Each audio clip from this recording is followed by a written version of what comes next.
అరే నేను పెట్టే వీడియోస్కి నాకు వచ్చిన సబ్స్క్రైబ్ కౌంట్కి రీచ్కి ఏమైనా సంబంధం ఉందా? ఛానల్లో చాలా వీడియోస్ ఉన్నాయి చూడండి. మూవీస్ గురించి డిస్కషన్ ఉన్నాయి, రివ్యూస్ ఉన్నాయి. సో మరిన్ని కంటెంట్ కావాలంటే సబ్స్క్రైబ్ చేయండి. నేను కూడా చాలా వీడియోస్ చేద్దాం అనుకున్నా కానీ రీచ్ సరిగ్గా లేదు. సో మెల్లమెల్లగా వీడియోస్ అప్లోడ్ చేస్తున్నా. అట్లీస్ట్ కొన్ని వీడియోస్ అయినా పుష్ అవుతాయని. ముత్తయ్య ఈటీవీ విండో స్ట్రీమ్ అవుతుంది తెలుగు మూవీ చూసాక నా reaction just one time watchable movie. Very lighter మోడ్లో తీశారు డైరెక్టర్ అనిపించింది నాకు.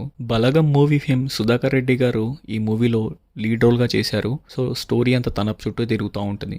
సో స్టోరీ ప్లాట్ ఏంటంటే తెలంగాణ బ్యాక్డ్రాప్లో జరుగుతుంటుంది. ఒక 70 ఏళ్ల ముసలాయన ఎప్పుడు సినిమాలు చూస్తూ ఎప్పటికైనా తను కూడా ఒక సినిమాలో యాక్ట్ చేయాలని తను ఒకసారైనా ఒక పెద్ద స్క్రీన్లో చూసుకోవాలని ఆశతో ఉంటాడు. సో తన ఆశ నెరవేరిందా లేదా, తనకున్న డ్రీమ్ని ఫుల్ఫిల్ చేసుకున్నాడా లేదా అనే యాక్చువల్ మూవీలో నాకు నచ్చిన పార్ట్ ఏంటంటే కొత్త ఫేసెస్ని చూడడం వల్ల కొంచెం సీన్స్ అన్ని ఫ్రెష్గా అనిపించడం, వాళ్ళ పర్ఫార్మెన్స్ యూనిక్ ఉండడం, అండ్ ఆల్సో తెలంగాణ బ్యాక్డ్రాప్లో జరిగింది కాబట్టి కొన్ని వర్డ్స్ యూజ్ చేసిన విధానం, వాళ్ళ పర్ఫార్మెన్స్ జస్ట్ ఓకే అనిపించింది. సో అపార్ట్ ఫ్రమ్ దట్ వాళ్ళ పర్ఫార్మెన్స్ తప్ప సినిమాలో అంత ఎంగేజింగ్గా అనిపించదు. సో ముత్తయ్య క్యారెక్టర్ చుట్టూ సినిమా తిరుగుతుంది. సో ఎక్కడ కూడా మనం ముత్తయ్యని కనెక్ట్ కాము. సో స్టార్టింగ్ నుంచి ఎండింగ్ వరకు జస్ట్ లైటర్ మోడ్లో క్యారెక్టర్ని తీసుకెళ్లారు కానీ ఆ క్యారెక్టర్ ఫీల్ అయ్యే విధానాన్ని కానీ, సో క్యారెక్టర్ నవ్వుతే మనం నవ్వడం, లేకపోతే క్యారెక్టర్తో ఆ జర్నీ చేయలేకపోయాము. సో అక్కడ డైరెక్టర్ కంప్లీట్గా ఫెయిల్ అయిపోయారు. స్క్రిప్ట్లో కానీ క్యారెక్టర్లో కొంచెం చేంజెస్ చేసింటే బాగుండేది అనిపించింది నాకు. ఇక్కడ నేను డిస్కనెక్ట్ అయిపోవడం వల్ల మనకి క్యారెక్టర్తో పాటు జర్నీ చేసిన ఫీలింగ్ రాదు. ఏదో చూస్తున్నాం కదా అని జస్ట్ లైటర్ మోడ్లో నడుస్తుంటాయి.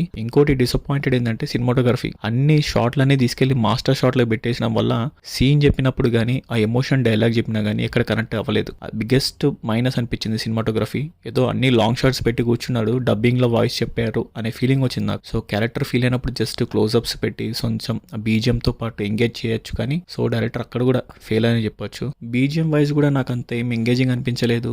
నోటెడ్ ట్యూన్ కూడా ఉందనే ఫీలింగ్ కూడా రాలేదు. ఏదో లైటర్ మోడ్ లోనే ఉంటాయి అన్ని. సో ఓవరాల్ గా జస్ట్ వన్ టైం వాచబుల్. కొంచెం ఎంగేజింగ్ చేసి ఉండే ఫ్యాక్టర్స్ లేవు సినిమాలో, అందుకే మనం ఎంత కనెక్ట్ కాము క్యారెక్టర్ తోని. సో క్యారెక్టర్ జర్నీ ఏంటి అనేది అసలు ఫాలో కాము. So give to depth of character లేకపోవడం వల్ల. సో ఓవరాల్ గా just one time watchable movie. ఛానల్లో కంటెంట్ చూడండి. చూసిన వాళ్ళలో 100 మంది చూస్తే దాంట్లో ఒక్కరు కూడా సబ్స్క్రైబ్ చేయట్లేదు. సో కంటెంట్ నచ్చితే సబ్స్క్రైబ్ చేయండి, ఎఫర్ట్స్ రికగ్నైజ్ చేయండి. మీకు ఇంకేమైనా అనిపిస్తున్నా కానీ నాకు కమెంట్ బాక్స్ లో మెన్షన్ చేయొచ్చు. ఏమైనా మార్చుకోవాలన్నా లేకపోతే ఇంకా వీడియోస్ గురించి ఏమైనా రివ్యూస్ చెప్పాలన్నా కమెంట్ చేయండి. That's all guys, thank you.